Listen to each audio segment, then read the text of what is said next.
for the next 5 years, I was scared to swim every time when I raced the event. Firstly, I broke a few, one or two of the national record and then the World Masters record. Within 2 years of learning how to swim, I was in the national youth setup. How our minds are such powerful tools, and my mind led me to believe, to be fearful of my favorite event. 3 days later, someone from the Finn swimming team said, hey, why don't you come and try this new sport called Finn swimming? We have a SEA Games trial 2 days later. Damn, how am I supposed to pick up a new sport that I've never tried? And then we went to SEA Games and then we won 1 gold medal. But the in-betweens, it's hard for you to teach. That's where the work is done. Yeah. I always think the work's done in the shadows, and sometimes you prepare a lot for something that you think that you're supposed to be doing. Yeah. But it's actually preparing you to be ready for something that you may not know that was waiting for you. The key thing is when a door opens, walk through it.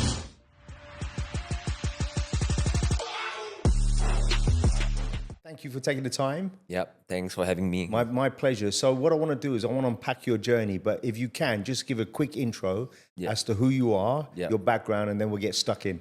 I think a great summary for me is my name is Yao Xiang. Yao Xiang, sorry. No worries. Yao Xiang. 44. I'm in the pursuit of my own business, building on beliefs and of fitness that I want to share with the world. So, and through my own personal actions, that I want to showcase that whatever you believe in, and if you believe in it, you have to see it through. No matter what society says, people say, and I think it comes with a lot of gratification at the end of the day. Yeah.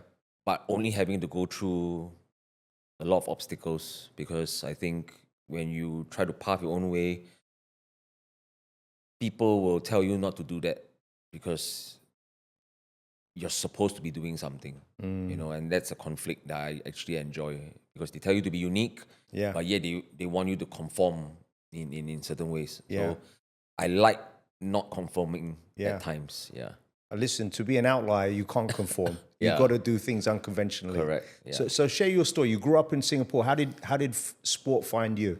I think, so typical Singaporean HDB, parents work in the office, just to support the kids.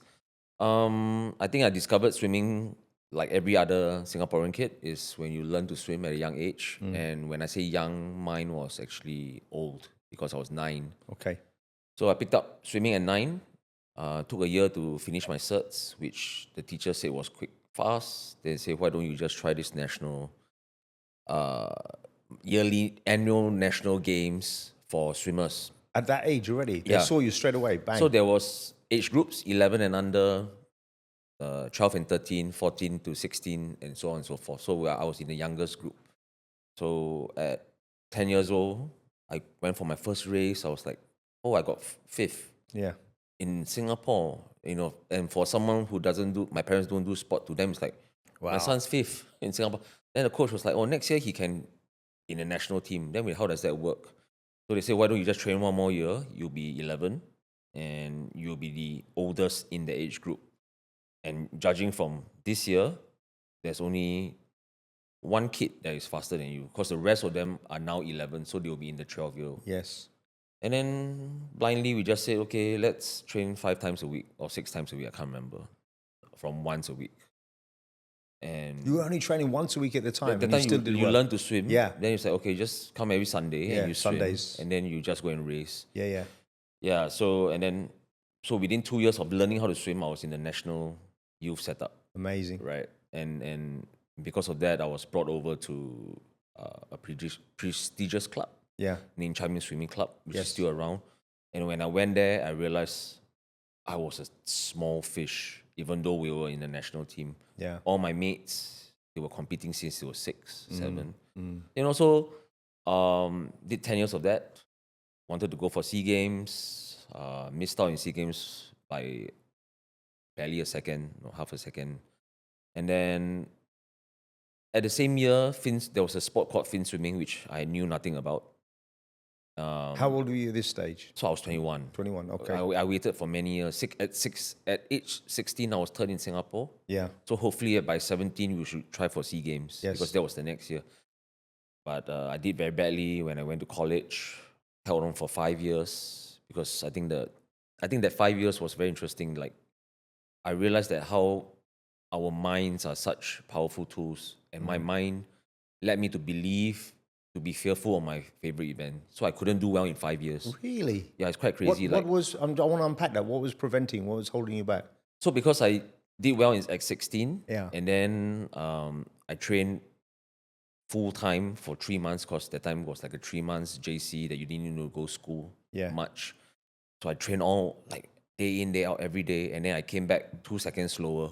And that really flipped. Whereby I'm like, you're scared. So for the next 5 years, I was scared to swim every time when I raced the event. What event was that? Breaststroke. Okay. No, but what distance? 100 meters. So 2 seconds is quite a long time for 100 meters. It's a lot. Yeah. So that's why it was so damaging. But what was it? Did you unpack it? Had you put weight on or something, or muscle? To be very honest, there was no solution because at that time, no coaches would know, and our coaches did not see us throughout. Yeah. So my coach at 16 and my coach at 17 was different coach. So there was no context or anything, So long story short, I sort of gave up trying for the national team, although I was still in the circuit. I think what was unique was that I knew that I couldn't go for the next SEA game. I decided to just try water polo. And I picked up water polo and I won the gold with the college team. And I still had to swim because I was a DSA kid, which means I went through swimming. Yes. And because I knew I didn't train much, I was like, let's just swim. There's no expectation. And I actually came back almost to my best time when I had no pressure. Really? So I realized that it was all in my mind that I couldn't do it. It's very powerful. So I came back, 21. I said, let's try one last time at 21 years old. By then, from third, I dropped all the way down to fifth. So it was quite, like we all touched at the same time. Literally, the shot clock, the first 5 names were the same. Crazy. 107, just that. Really? And I was fifth. So, I mean... That's going to piss you off, though. Yeah, so, I mean, and the weird thing is, 3 days later, someone from the fin swimming team said, hey, why don't you come and try this new sport called fin swimming? We have a SEA Games trial 2 days later. Damn. How am I supposed to pick up a new sport that I've never tried? And when I went to the pool, I realized they're all swimmers. Yeah. My peers who maybe didn't have the chance to go SEA Games, so they were the next tier down. Yeah. So they did try, and they were investing their time for the last 6 months. Apparently, I was like, damn, I didn't even know this existed. Long story short, I jumped in, wear the snorkel, couldn't breathe, wear the big fin, had no idea what I was doing. The next day, I went for the trial, and I came in first. Wow. Yeah. So then I realized that maybe my swimming, all these years of swimming, was to lead me to fin swimming because I was so strong. Yeah. That without an additional help like a fin, I couldn't move as fast through the water. So interesting. But once I have the fin, my strength could shine through. I was like, this is crazy, And then we went to SEA Games, and then we won 1 gold medal, and then that was the end of fin swimming. And then I said, I tried water polo in JC without any water polo background, and in 4 months I could make the first team. Compared to my peers who took 5 years to be there. So why not try for the national team? And then within 1.5 years, I went to 3 more SEA Games for water polo, even though I picked it up at 23, 24. Most Crazy. people, half the people actually quit at 23, 24. That's the thing. Yeah. So I actually went to my first SEA Game at age 27 Really? for water polo. Yeah. I didn't know that. Yeah, so that's my second SEA Game, but first in water polo. I went 27, 29, 31. Wanted to play for my last one at 33, but was asked to give a chance to someone. Not that I was at that tail end at that point in time. So, and then 33. Then I came back again. I retired totally. No competitive sports. Age 39, they said SEA Games going to bring back fin swimming. Would you like to try? Then I was like, wow, I'm double the age that I tried before. Where's my fin? It was still sitting in the cupboard. Tried for half a year. with the young kids. They were all 20, 21. And then I made the team. Yeah. So I was like, oh, I could still do it. I'm not the same as I used to be, but I'm still fast enough at the current stage. So that was tremendous. Yeah. So I think there's a lot of lessons. A lot of lessons. Yeah. Knowing that life lessons would be to say, sometimes you prepare a lot for something that you think that you're supposed to be doing. Yeah. But it's actually preparing you to be ready for something that you may not know that was waiting for you later. The interesting thing about, I had one of my idols growing up was a guy called Roger Black, who won the Olympic silver medal in the 1996 World Championships, 400 meters behind Michael Johnson. Right. And one of his training partners is a guy in the UK called Chris Akabusi, who was probably the number one 400 meter runner at the time. And Roger Black and another guy called Derek Redmond were coming up. They were younger. Yep. And they trained together. And then Chris Akabusi realized, I can't compete with these guys. Yep. So he changed his event from the 400 to the 400 hurdles. But his goal was still to get an Olympic medal. And what I've realized in all sports, you know, you can adapt. Yeah. You know, it's like the sprinters that become bobsledders. You know, you can try many because different there are things things that are transferable in life. 100%. Right. And yeah, I think that's, and you have to be, but I think the first thing that you need to do is you have to put in the work at what you're supposed to be doing in the first place. Yes. But because you have done that work, you were ready for the next opportunity that came along without you expecting it. Correct. And you're ready to grab it. I think that's now a lot of the people lesson. might not know that you've been a teacher. Yeah. Share that story, because a lot of people may not know that part of you. I journey. think if anyone sees me, they will know that I don't look like a typical teacher in Singapore, right?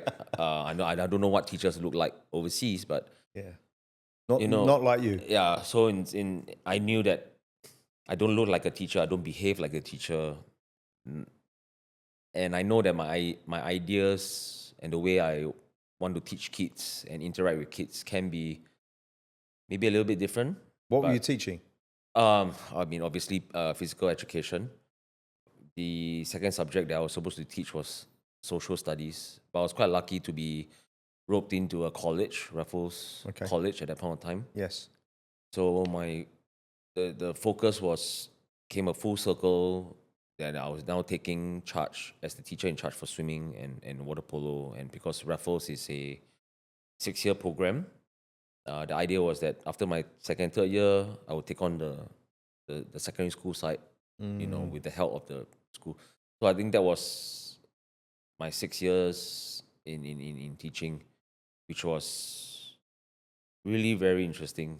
You know, if you look at what you've just said about your journey, and if you look at your friend Xiang, UK Xiang, he actually came in. I didn't know he came into sprinting quite so late. Yeah, and he didn't really have a proper training program. I'm curious, like if you go back in time and he had world-class training facilities and coaches, I suspect he would have run even faster. I think, you know, there's a saying, right, that the athletes today are more athletic than the athletes in the. I don't really think that's always truth. Yeah, I think it's a science behind it, the training methodology, the resources, for sure, that are like you correctly mentioned. You know, so I actually knew who Sham is. I was in college. You told me, when we spoke. So he was. I think he did mention this story whereby Uncle Peng Chong gave him a job. Yes. To coach as a S&C.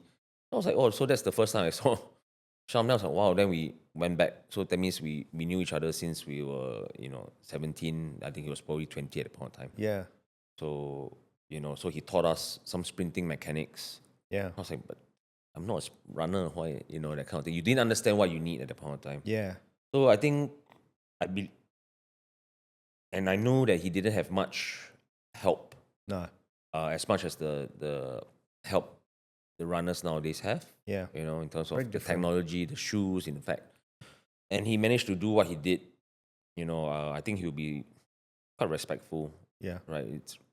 It's hard to imagine what he has gone through in order to. Yeah. Well, he said this one thing. He was one of his best friends, one of my best friends, a guy called Kamal, and he connected us. But what was interesting was in the podcast he said he didn't want to go home because things weren't so good at home, so he stayed on the track, right? But what I've learned is that, if you start off as a child early and that hard work is put in there, it's very difficult to replicate it. So if you're coming into a sport later on, Yeah. like what you did was really amazing when you think about it, because you weren't even coming in at 16, 17, 18. All these sports were much later. Yeah. So if you think about this, did you have to change the way that you process the training, or? I think that's the amazing part, right? Where I could transit into different sports. I think it's the discipline that you have groomed since you were young. Yeah. You know, my personal experience was that swimming is definitely a sport that requires more discipline than water polo at the point of time, because I think swimming is an individual sport. Yes. Right? No one can make up for what you're lacking. No one can help you. You're going to help yourself.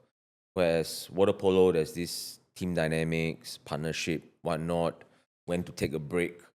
So I don't know. I felt that because a swimmer, I came in, and when I joined their training, I realized that I was much disciplined in my own personal opinion.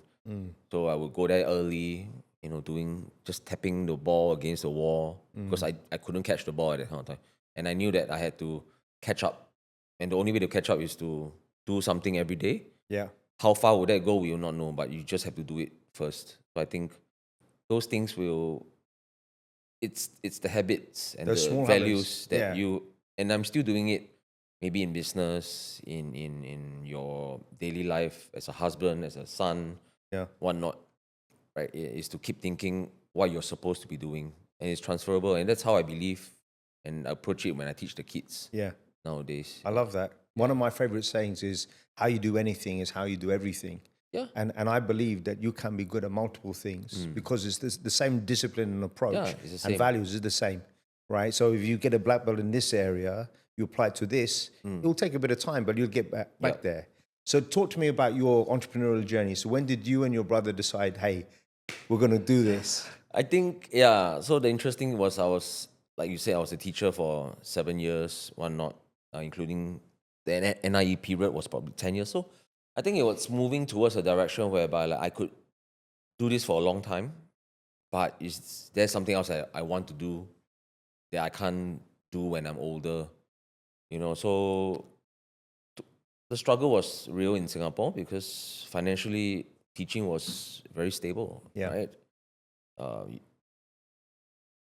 You could save all your money on food, parking, because at that point of time, parking was free. Yeah. Right, and you could. So I was like, wow, and it was predictable, right? But at the same time, something felt like it was missing. Like, I've done all these things. I traveled. I met, people from all around the world. What could we do? Could I write my own destiny? That kind of thing, instead of just, because at that point of time I was retiring from sports. The school sort of did not continue my contract, right? And then at that point of time, relationship was like going to end. Okay. So it made lot me of feel, changes. so it made me feel like the only three things that I was really working very hard for the last number of years is coming to an end, which means I couldn't control anything in the first place. Because I always thought that the more you put in your work, hard work pays off one day or not. So I was like, so maybe it's time to just move on, and what do I want to do? So I did the scary thing of taking a break for a year. You did? Yeah, so I took a year off, burned through my savings. What did you do? I mean, firstly, I started reading, which I've never done. Talk on that, because a lot of people overlook that. To me, that's when things change. It opens your mind to things. The reading part or the reading? I think to me, I never read because it's just not me. I find it boring and I'll fall asleep. What were you reading?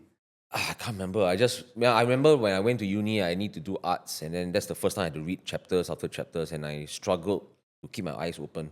But I think after that, if you knew what you're looking for, and I tried to search for books that I want to read more about or find out about. Yeah. Because I hate studying, and I enjoy learning things. So if it's enjoyable, something I want to learn, I would keep awake a bit more. So I try to read up about doing business. What's it? Rich Dad, Poor Dad. Yeah. I think those typical books. So things like that. And then I tried doing some small little business, bringing me and my partner, we brought in some those floating platforms, Yeah, yeah. individual platforms that you can do exercise in the water. Okay. So we were the first ones to bring in Singapore. Nice. We did not know what's marketing. We had no idea what rental is, and then we just used that as a platform to go to pools, talk to people who own the pools, created our own marketing. We have no idea what that is. So we did that for a year, and we were like, this is tough. What do we actually want to do? I was like, we actually want to open a gym to sell our beliefs, which is our coaching philosophies. And the only way is to have a gym. And at that point of time, my brother has always been a self-employed coach. So he always believed in himself since day one. So he came out and do his own thing from day He's one. younger than you. 7 years younger. Yeah. So say, why don't we just partner up, join? So nice. Yeah. And I was like, obviously financially, how much savings do I have? How much does he have? And then we put our money together. And at that point of time, we felt that we were the only, not we felt, we still strongly believe until today we're the only national athletes that came out to do a business that we used in our past. Because we know of some athletes, they came out and they run businesses, nothing to do with sports, maybe with wellness. But we are doing training, which is what we've been doing since we were young. Yeah. And we felt that there is something in this athletic journey that we did that we can share with the common man outside. Yeah. That they can use these philosophies to improve their lives, that kind of thing. And then from there, it slowly ventured into doing strength and conditioning for athletes, for individuals who want to pursue sports at a more social level, but yet want to invest some time. Yeah. And then they join us and things like that. And then we've been doing that it's our 7th year. How's it going? I think it's tough, right? I mean, rental. What parts are tough? I think rental, we are spending half our time not doing the coaching stuff, which is tough, but yet. What do you mean? What are you spending that time So that on? means we need to learn how to do platforms, do your social media, do marketing, learning how to edit videos at age 40, with the current trends. It's a lot. Business development, and then on the ground you have to find coaches, develop the coaches, take care of them, pay them. Yeah. These are a lot of things. Clients have a lot of things to deal with. Yeah. And then doing the parts that we love, which is the program creation. How can I create something that is uniquely to us, a Singaporean athlete, that we can share, hey, there's this thing that we learned in the past. Come and join us. Yeah, and you can that use kind it. of thing. Yeah. So, but obviously, and then how do you market that? Yeah. Which is a big mess. The thing is, when you become a business person, no one really understands until they do it. You're now responsible for generating revenue. Correct. So you become sales. Yeah. And there's many different guises to it. And it's, I've been in sales for 31 years. And someone said to me, what's the heaviest weight you've ever lifted? And I said, picking up the telephone. There are times when you don't want to pick up the telephone, right? Because you hear a no many times. And most of the sales guys I worked with, they get burnt out because you hear no too often. Yep. But I do think when you run your own business, everything changes because you've got skin in the game. Your livelihood is dependent upon it. And therefore, you give it everything. I think it teaches you a lot of things that you never thought possible. You see from more perspectives that you never could understand. Maybe as a teacher, I was like, oh, why did my boss did this? Why did his boss have these ideas? Why do they make these decisions? It's so stupid. It's easy to criticize. Yeah. But then I realized that, I did not have the information or the challenges that they were, and the responsibility that they were dealing with. Yeah. Right? I could make a call based on what I wanted. Yes. But they had to make calls based on maybe what the school needed at that point of time. Yeah. And some of these calls could mean upsetting certain people. Yes. And they felt that was the best decision. Yeah. So now that I'm a boss, You I get, real, you yeah, get it. I There's get a lot that. of nuance, A lot politics. of, my trainers, my members may not understand why we make certain decisions Yeah. because they don't have the information that we have or they know what we're going through. So that's quite interesting. Makes you a better person because when things don't go well, you tend to respond to your instincts, which may or may not be good depending on what those instincts are. Right. So mine could be my fiery personality has helped me do well in water polo, for example. Yeah. Right, because That competitive. it's a bit what do you call that? A bit of combat Yeah. nature in the sport. You hit me, I hit you back, mind games. But then actually when you do business, you need to be you want to solve a problem, but the approach cannot be fiery. Yeah. Because Calm. you don't want to burn that bridge. But yet obviously I've done that. Yeah. Thinking that was the right way and things like that. And you grow individually into different roles, I think. Yeah. Right? How as a brother to your partner, as a friend to your business partner, because we were that before we were business partner. How do you maintain that? Because there were arguments. There were, I'm sure there still are, Sure. right? I mean, there's arguments, and then clients, nasty clients, which we don't share sometimes, and you wonder why do you put yourself through it. Yeah. But I think that's the business side of things. So You can't escape it. I learned so much from the business. Even if one day it stops, I will always look back knowing that I can't replicate this experience had I not taken this opportunity to come out, 100%. to be uncomfortable. But knowing that the fact that I'm able to take this step out means I'm actually quite a blessed individual, because some people don't even get the opportunity to say, let me think of what I want to do. True. I have to do. But you back yourself. Yeah. I think you are fortunate, but I think it takes a lot of courage, right? Yeah. And listen, I've owned my company for 20 years now, and I've seen lots of ups and downs, which people don't see. They see what they want to see, but the reality is, I always remind myself, I'm not a toilet cleaner, so I'm grateful. Although I still have to clean the toilets every now and again, but and I think if you smile more than you frown, right? But it's a choice. And actually, I think guys like you probably, even though in training there's a lot of mundane, there's a lot of repetition, but I can't see you and your personality from what I've seen in a school. You would struggle. Yeah. You'll feel contained. Correct. So, I mean, that's why I said, I shared just now, I was not your typical teacher. The things that I wanted to do weren't really a teacher-like. I think because, especially in Singapore, in my opinion, growing up in Singapore as a student, you're supposed to follow rules. Yeah. There's a time for this, you do this. When this happens, you do that. And I think I struggled with that as a kid, so I get into trouble. But because we try to be different, that's why we're successful in certain parts of our lives, maybe as an athlete.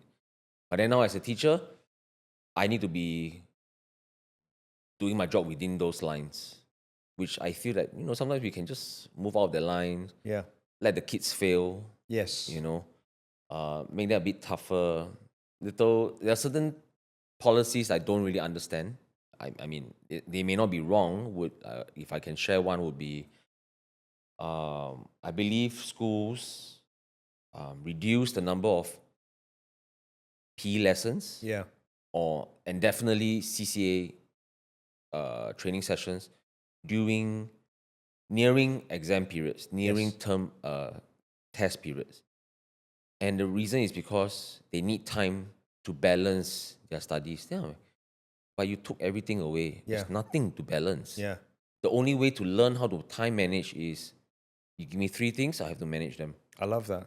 Right, which is what we did. Yeah. And if I did not do that, something suffers. Yeah. And That's I a learned great from point. that. Great point. Right. I actually almost retained at 15 years old because I put so much energy into my training. Yeah. And then I realized I have to pass Yes. to go to Sec 4. Yeah. Okay? But I want to train this number of times. Yeah. So now what do you need to do, Yao Xiang? Sleep later, wake up earlier, give up something else. Because you can't give up swimming. Yeah. You don't want to. You have to study, right? At least pass. So you need to give up something. You find ways around it. But right now, it's like you're telling the kids, at least in my head, is there's a big exam coming up.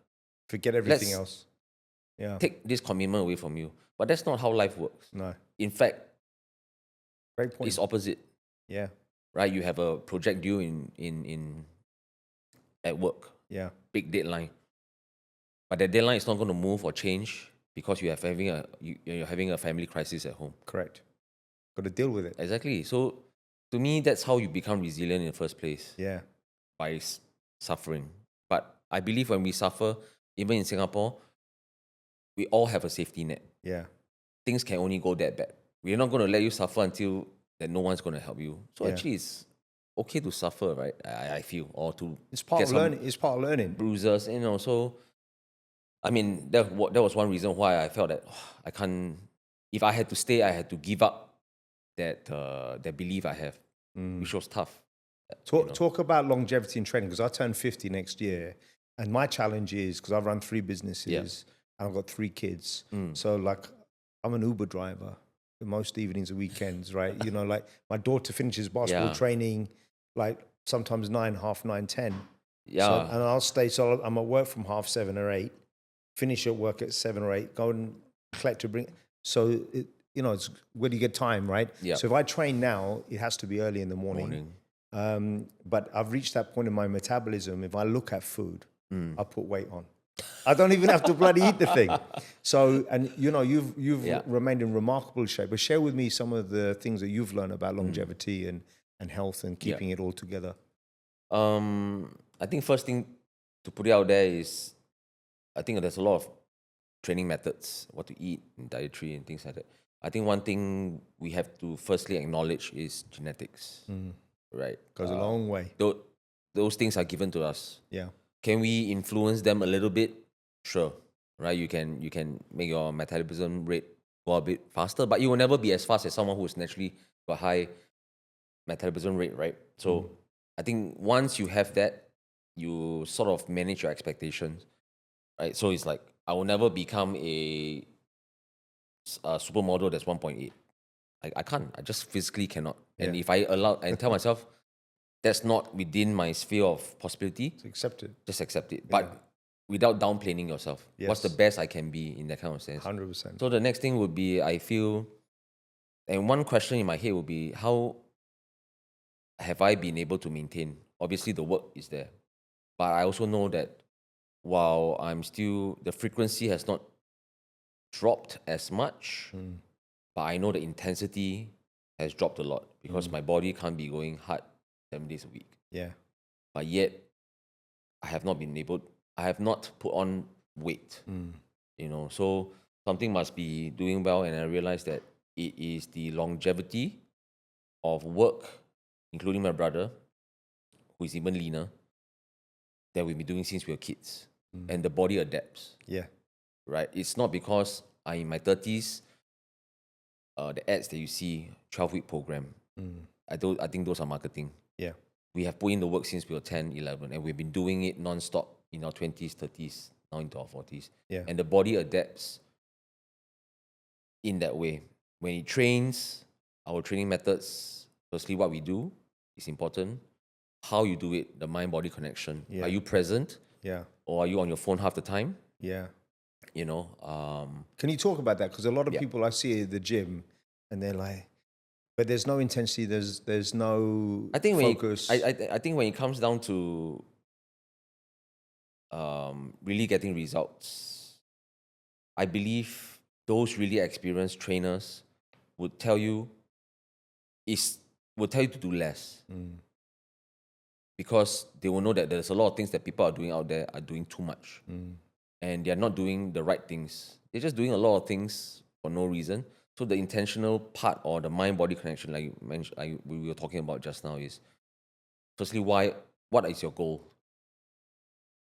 How are you going to get there would be the exercises that you need to commit to. Next thing is really understand why you're doing it. And the last one is how you're doing it.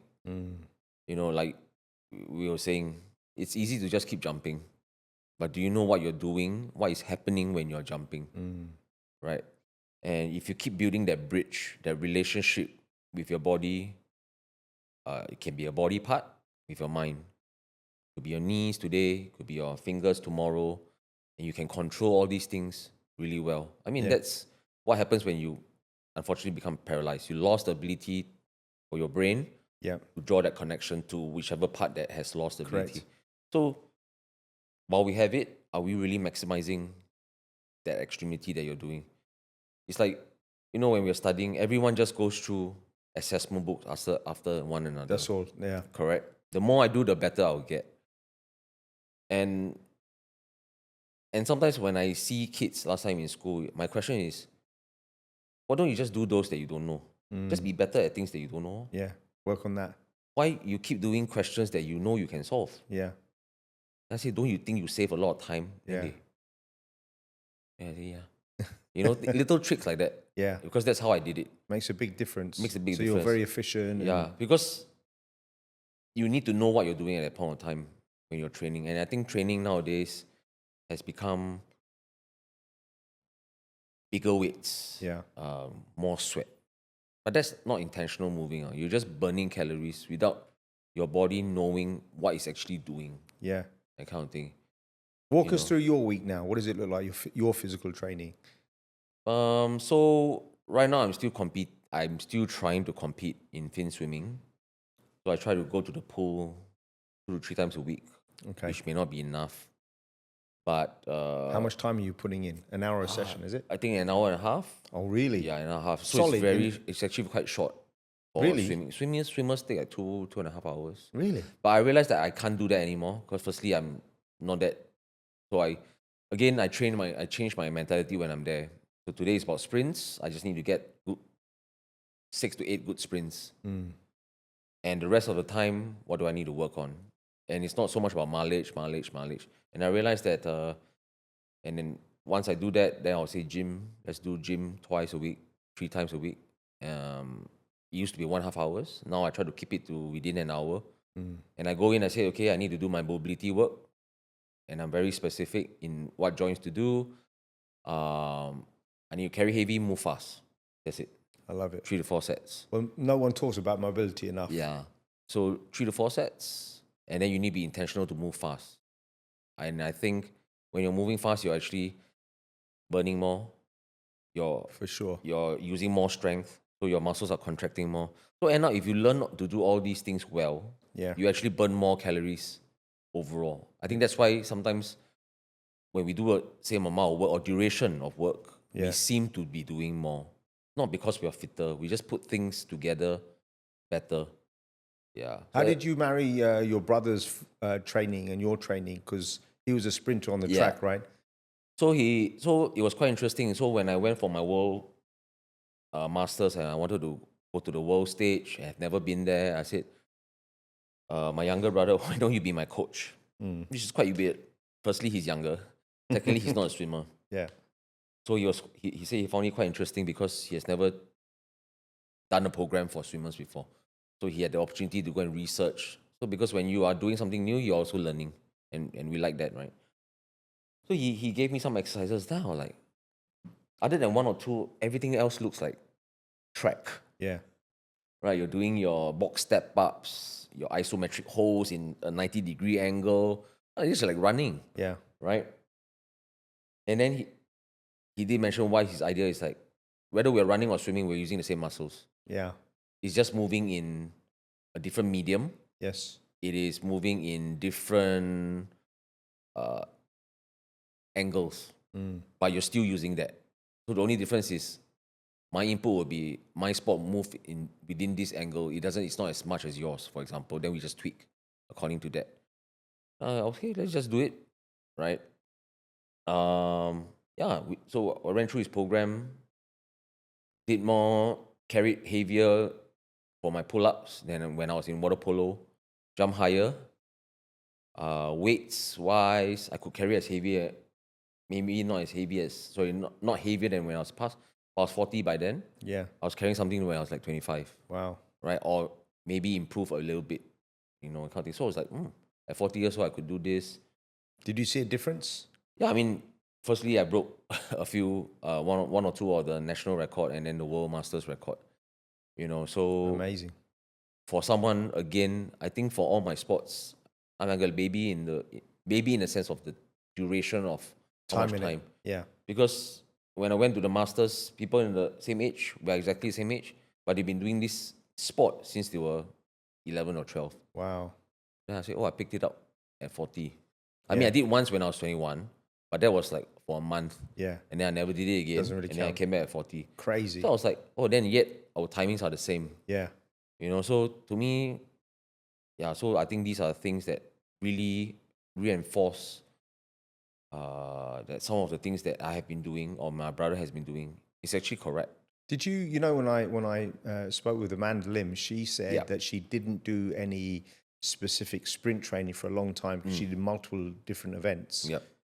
But like if you look in track and field, everyone specializes, even if it's say 1-2 or 2 and 4, right? But you wouldn't be doing 2 and 400 and then running 1500 meters. And that amazed me. And I think a lot of her breakthrough is in the last 2 years training in Australia. So that's one part of the question. But the second part of the question is being a self-funded athlete in Singapore is so difficult. It's almost impossible, in my humble opinion, to compete at a world stage if you're fully self-funded because you don't have the financial means to do everything. So I think there's a misinterpretation or concept that if you see an athlete doing well, a lot of people assume we are funded. No, there is funding. There is definitely funding. But most of the time, it's either the individual or the family, firstly, is able to. Secondly, is willing to spend that money to say, let's pursue this, even if it turns out to be nothing. Yes. I think that's the challenge beforehand. I would think that Singaporeans, there'll be more people who are actually can afford. They can actually afford to say, let's do something to pursue this. But it's always asking, what do I get back in return? And that stops them from doing that investment. That's a great point. I feel. Not that saying that it's easy for everybody. Of course. Right? I think you have to take into account. You can't guarantee a gold medal. Yeah, you can't, And then, again, it's about worth. You're training very hard. Is it always about medals? Because imagine you train very hard just to qualify, to compete. Yes. And then? Yeah. Then people will say, wow, why don't you waste your time on that? But if it means something to you, it means something to you. I mean, it's the same thing. What I'm doing now would be, I'm self-funded. Our sport is small, so I need to swim in the morning. I'll just go to my pool, my club, and then ask my coach to come down to just give me some timings. Yeah. And then things like that. Coach is self-funded. He's not being paid by the athletes. Wow. Right? And then people ask, why do you keep doing this? I said, I'm happy and lucky that I can do it. Yes. Because I don't have a family. Yeah. My kids, I don't have kids. Yeah. So again, these are priorities, right? So I think a lot of athletes, I think the funding part would be, I think recently more of these big corporations are coming out to support. This runner, I remember his name, right? He's going to be professional for 2 years. He's going to run. And I think there is money in Singapore.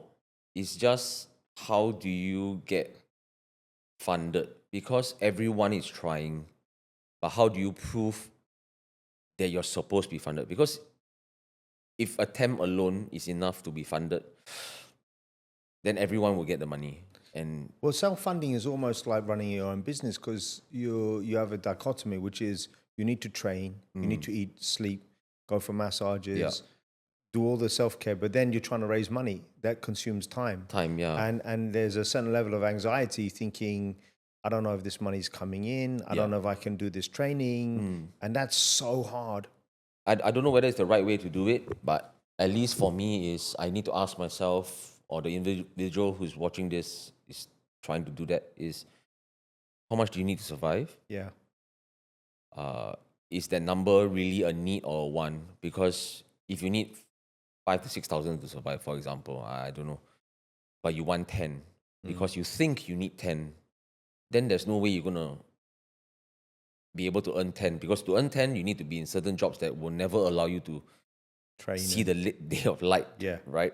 So what can you make that sacrifice? Yes. Right? Yes. Meaning, people say, oh, practical, I need to buy a house or not. Maybe you can buy a smaller house. Yeah. I don't know. Again, I think people hate me for saying that. No, but you've got a concrete mindset. You understand what is required. It's a sacrifice. You have to be prepared to forgo some things. Yeah, for me, it's my future. Now married, whatnot. Okay, we need to get a house. So what's the agreement? Can we get a basic one? Blah blah blah. We need the cooperation of our partners and our family members For sure. to say that I think in life this is what we need. You can go and pursue your other things, and then we work around that.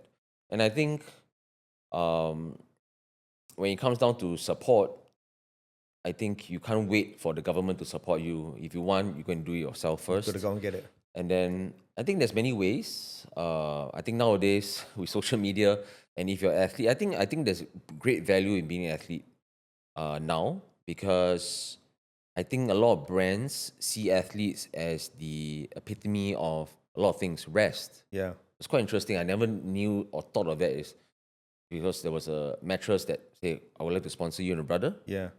as athletes. You were like, Yeah. why? No, but it makes perfect Then sense. they said because athletes need The best most. rest in order to perform. And if you are using my product Yeah. to sleep, then it should be for everyone. Yeah. Yeah. So I think this is actually an opportunity for athletes to invest a bit of time. And I believe there are brands out there. Yeah. Because I'm quite lucky in the last 2 years when I pursued this World Masters thing. I actually went out, did a deck, basic one, to say who I am. I'm training. I need massage. Yeah. So I send out to all and then see who gets Comes back and back. say, how much do you need? What do you need? Oh, okay, I need at least twice a month. Or how much does that cost? And then they try to figure it out. Yeah. And that's how I managed to save money, because I don't pay for these things Yes. as much. Right? So love I it. think that reduces your costs. Yeah. Big time. So right, like those recovery compression boots. So I went to them. They say, wait, why not we just give you one? Yeah. Use it as much as you want. Love it. Right? In return, just do a few stories. We're going to support you. Brilliant. Get out there. Right? But obviously you have to start. Yeah. Maybe sending out the rejection thing, Yeah. right? Send out to 10, 100, 2 people reply you. Let's start with 2 first. You learn, because there's some art into doing all these things, Of right? course. Building this relationship with them. And then, having the courage to do it, and not taking a lot of people will say, oh, I got like 98 no's. No, maybe you didn't. 50 people may not reply to you. And you just try, go again. And then the next year, work with the same 2. Yeah. Can you be on 1 more? And then I think, It takes care of itself. yeah, it takes out, because you learn, and then the way you respond, the way you interact, and you strike a deal with these brands will be different, and they can tell that you are experienced in it. Yeah. They say, oh, this is not the first time you're doing it. How you handled yourself. Because they said that my replies showed them that I have worked with a few people before. You know, what I've learned and what I coach people on is how you handle rejection is very important. So if you ask for a promotion at work or to take on more responsibilities, prepare for it, pitch for it, go in like you put everything into it, but prepare for the no, because if they say no, the way you handle that rejection, if you handle it well, they'll owe you a future favor. Yeah. But sometimes you can tell it's no, not now, or no, F off, never. Never. Right? But there's some value in that at the same time. I think all of that's a learning journey. Talk to me about, like, if you could, because if I'm looking at you in person, the funny thing is you probably could have done many different sports. Had you ever fancied any other sports?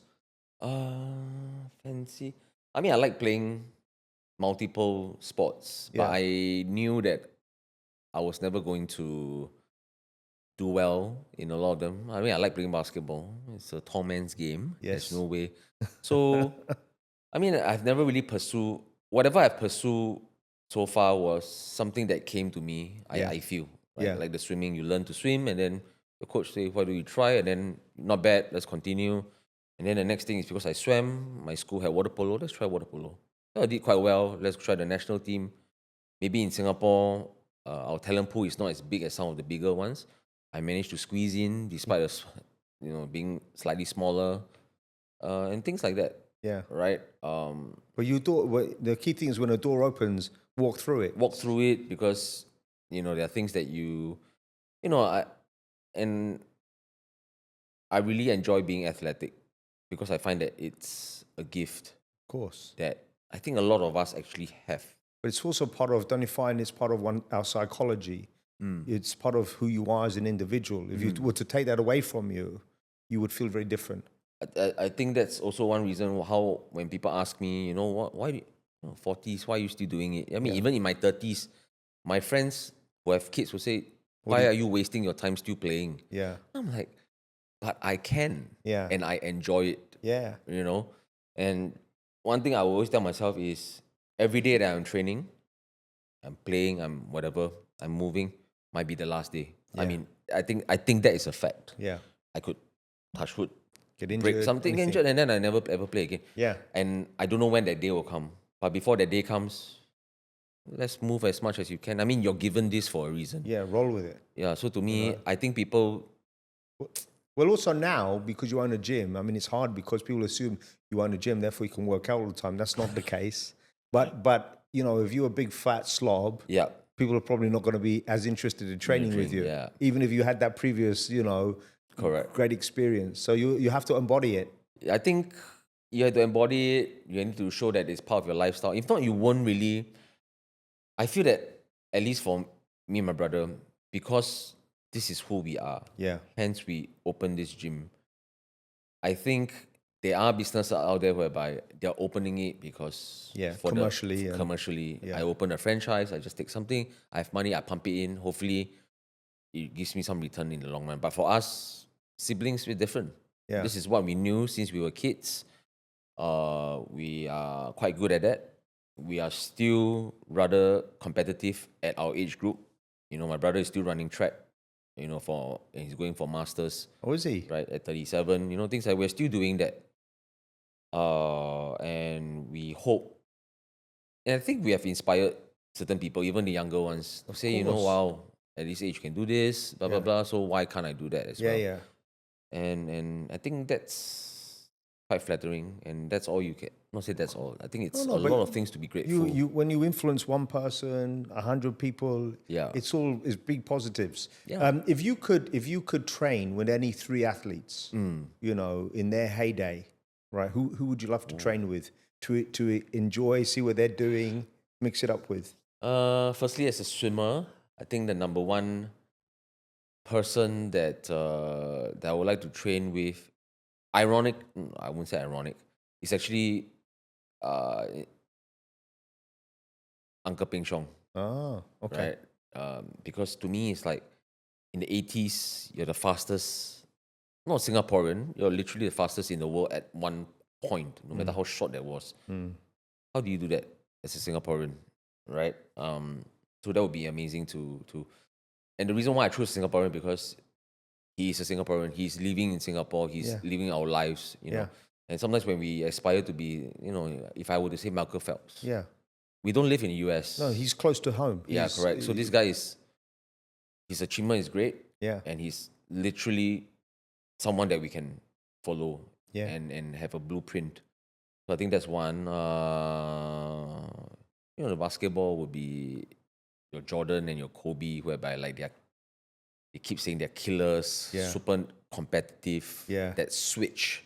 Yeah. I can't imagine how competitive they can mean. Those two are savages. Because those, even when their peers say that, and these people are the elites. Yeah. And to have the elites say that you're even more elite than them in that sense, it's amazing how to see what they do, because I'm quite sure that it's not just the training part, but how they could be themselves and know that it might, or not might, it probably will turn certain people off. Yeah.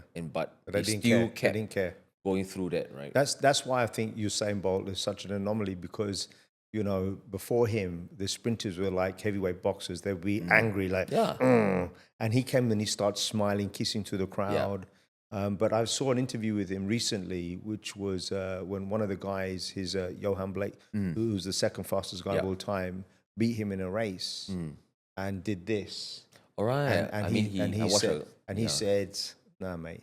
Yeah. Right, because that fueled him. Yeah. And of course, he's a competitor at the highest level, but he hit it, right? Because he acted really relaxed. But I love the way that he kind of carried himself. You know what I mean? But for the rest of those guys, they're just savages. They've got concrete mindset.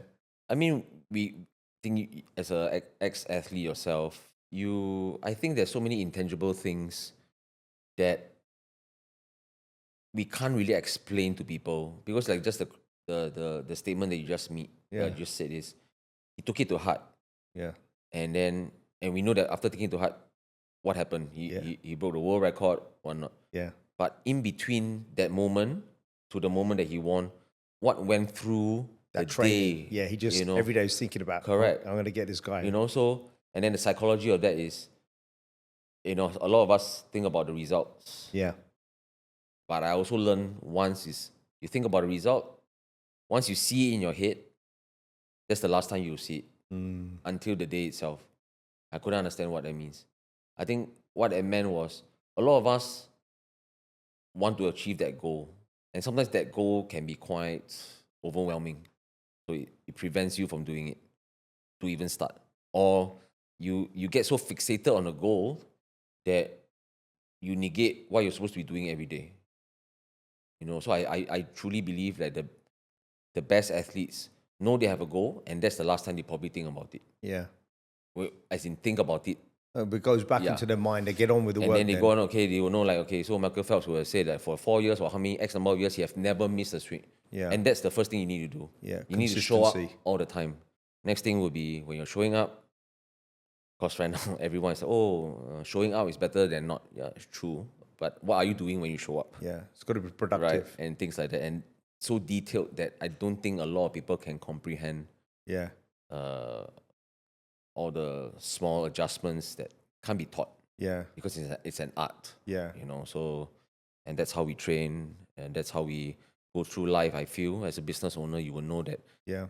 There's a template to follow. Yes. But the in-betweens, it's hard for you to teach. That's where the work is done. Yeah. I always think the work's done in the shadows. And when I tell you a funny thing, because I've always believed in you be gracious and you should appreciate other people around you. So like when I was in high school, I always liked to think I was the best athlete. And then I think you have to. You have to. You have to think, in a way, right? It's you embrace it. Delusional, but even if you know that you're not, you have to say that you are. It's okay, right? It's good. Yeah. And then one of my friends said once, you're in great shape. And I said, thank you. And I said, I'm in good shape. That guy's in great shape. So I went to school with a guy called Kai Jackson. He's part of my coaching business now. So he went on to become a 2-time Commonwealth gold medalist gymnast. And he worked for Cirque du Soleil for 15 years. Wow. 10 years as a performer and then a coach. And just to give you an idea, right? So we used to run against each other and jump against each other, but we went on to do different sports. And in my heyday, so I remember I could do 5 sets of 100 push-ups with a minute in between each set. 100 push-ups. That's a lot. It's so 100 in a row, a minute off, 100. So very intense. And that training was actually from martial arts training. Okay. And then I wanted to challenge myself against them. So I said, how many pull-ups can you do? And I did 45 in a row, clean pull-ups, legit pull-ups. And I thought, there's no way, right? And I thought, I've got him. Yeah. He did 85. And then the guy's world class, right? At the time, there were only like 5 guys in the world could do what he did on the vault. Okay. And my point was people always thought we were in competition. We were never in competition because I always recognize greatness in other people and you can learn from them and you build it into your game. And the reality is all you can do is be the best that you can be. Yeah. Right? And the thing about sports, which is unlike anything else, if you think about it, right? If you came first in Southeast Asia, imagine if you were a lawyer or a banker or a doctor and say, I came first, I'm the number 1 person in the whole of Southeast Asia. People don't understand how difficult that is. It is so difficult. And the challenging thing is like sport is very cruel. So if you look at like Amanda Lim, she hasn't qualified for the Olympics. So when she just broke the national record, that would have met the qualifying time to get into the Tokyo Olympics. Yep. But it misses out by 300th of a second for the current Olympics. But it's interesting because she's right on the verge of it. Yeah. Right? But sport is it's cruel. So I'll tell you one quick funny one. So when I went to the Rio Olympics as a fan to watch the sports, I went to go and watch the diving. Okay. And I was watching the 10-meter board. Okay. And it's right by a port. So there's a lot of wind. And these guys are doing a handstand, about to do their different maneuvers. And I felt so bad for them because you've trained your whole life to get to the Olympics. You're about to dive in the final dive. And this dive is going to determine everything. And the wind, it was so strong. Like if you were wearing a wig, it will blow it off. Yeah. You know what I mean? And I was just thinking sport is unforgiving, but it's beautiful because of that. Yeah. I think it's one reason why so many people watch sports, even if they don't play the sports. Yeah. Right? Because it is able to encapsulate so much, firstly, emotions that you can't imagine in real life. Yeah. And the next thing would be the life lessons that only you can teach. Yeah. And you can share. Yeah. After when you're done, and how it applies to everything which will make you feel like you're unfazed. Yes. Which I totally enjoy at times. Yeah. So it tests you. Yeah, it tests you. You know, if you look at Teresa Go, the amazing Paralympic bronze medalist, she came for a second sport. Yeah, she's shooting now.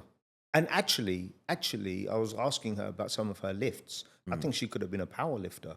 Some of the lifts that she was doing, really quite incredible, right? And I just take my hat. I marvel at people that try new things. And that's the thing. Also, not being afraid to fail. Just try, give it a go. I mean, it's always easy to say when you're not on the other side, which is, I always ask myself, like, what's the worst that can happen? Yeah. If you can deal with the worst thing that can happen, actually, then just go do it. Yeah. You're okay. To be honest, I mean, that's how, because last time when you're afraid, you don't even know what you're afraid of actually. Yeah. Until you sit down and say, okay, why don't you want to take part in this race? I'm scared if I lose. Yeah. And, because I will be, my pride, I don't want people to know that I can't do it. Who are these people? Yeah. Then you realize, they are nobody. But if you have done it 2 weeks later, are you still thinking about these people? Oh, no. Okay, then let's go. Let's roll. It. Yeah, I love that. So it's quite interesting. Great way to look at things. So I think I always like to look at the end. You have to. Yeah. Tell me now a little bit to wrap up. Tell me about the business and how people can reach out to you and the types of training programs and memberships that you have. So I think, So the gym is called Grit Yard for a reason, right? Because grit is what me and my brother believe from day one until now that has worked in our favor, right? You don't give up no matter how tough things can be. Yard is a place, so Grit Yard. We have two sides of the business. Two sides of the business using one philosophy, which is basically the athletic training methodology that we adopt, right? And we believe that being athletic is a concept, it's not a person. I think the word athletic misguides people to think that it's for an athlete, right? It's just being really good at movement. Yes. Athletic, right? Yes. We believe that. So that's the first side. If you're someone that wants to be fit and you somehow understand that just lifting heavy and sweating a lot is not the end goal into moving better, you can always come to us for that kind of training. Because prime example, like you mentioned just now, we move well, so we burn more, and we become more muscular and leaner. Yeah. So that's putting on muscles and burning fat is always the byproduct. Yeah. Right? Because you get the other benefits. But if it becomes your purpose and it stops there, we believe the moment you leave your gym. And then the next one would be we run athletic programs, strength conditioning programs for all sports in Singapore. Right, so we have like canoe, polo players, we have wushu, sprinters, basketball players. Because our job is to make you stronger, condition you well in the gym, so that when you do your sport, you'll be able to perform much better. Yeah. And because we have gone through that, we have worked with amazing strength and conditioning coaches in the past, from Singapore to overseas. And we add that into the fact that we are athletes in the past, even to today. So we can really help a lot of people. Great recipe. That. Yeah. Well, beautiful. Thank you for taking the time. Thanks for having me and here sharing today. the story. It's a pleasure. Thanks, Cheers. Paul. Thank you.